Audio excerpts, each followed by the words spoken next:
കോഴിക്കോട് നിന്നും ഹർഷാനയാണ് ഇപ്പോൾ എൻ്റെ കൂടെയുള്ളത്. വളരെ സന്തോഷത്തിലാണ് ഹർഷാന. കാരണം വീഡിയോ പ്രോഗ്രാം ഒക്കെ ചെയ്ത് കഴിഞ്ഞ് ആൾക്ക് ജോലിയായിരിക്കുകയാണ്. ആദ്യം തന്നെ കൺഗ്രാറ്റുലേഷൻസ്. ജോലി കിട്ടിയ സന്തോഷത്തിൽ ഞാൻ ഫുൾ ത്രില്ലായിട്ട് നിൽക്കുന്നത്. General duty assistant GD base ആയിട്ടുള്ള ജോലിയായിട്ടാണ് കിട്ടിയിട്ടുള്ളത്. പിന്നെ ഈ ഹോസ്പിറ്റൽ ബേസ് ഭയങ്കര താല്പര്യമായിരുന്നു. അപ്പോൾ പിന്നെ ഇതിലേക്ക് നഴ്സിംഗ് അസിസ്റ്റൻ്റ് ആണ്. അപ്പോൾ എനിക്ക് ഭയങ്കര താല്പര്യം തോന്നി. ഞാൻ കുടുംബശ്രീ വഴിയാണ് അറിയുന്നത്. കുടുംബശ്രീ വഴി അറിഞ്ഞ് നേരിട്ട് പോയി ജോയിൻ ചെയ്യുമായിരുന്നു. അവിടെ ഓട്ടോമോട്ടീവ് സർവീസ് ടെക്നീഷ്യൻ 2 വീലർ. അപ്പോൾ അതാണ് പഠിച്ചത്. 6 മാസ കോഴ്സായിരുന്നു. അത് കഴിഞ്ഞിട്ട് എനിക്ക് പ്ലേസ്മെൻ്റ് ആയി നേരെ ബാംഗ്ലൂർ TVSൻ്റെ പ്ലാന്റിലേക്ക് പോയി. വളരെ നല്ലൊരു കോഴ്സാണ്. ഇതുവഴി ഉറപ്പായിട്ട് ജോലി ഉറപ്പാണ്.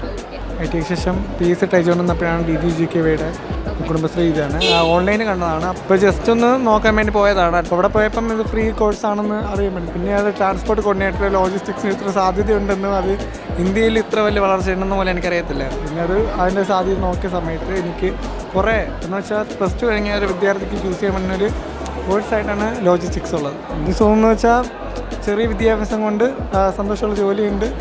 കുറച്ച് വർഷം കഴിഞ്ഞ് ഏത് പൊസിഷനിൽ എത്തുമെന്നൊരു പ്ലാനിങ് ഉണ്ട്.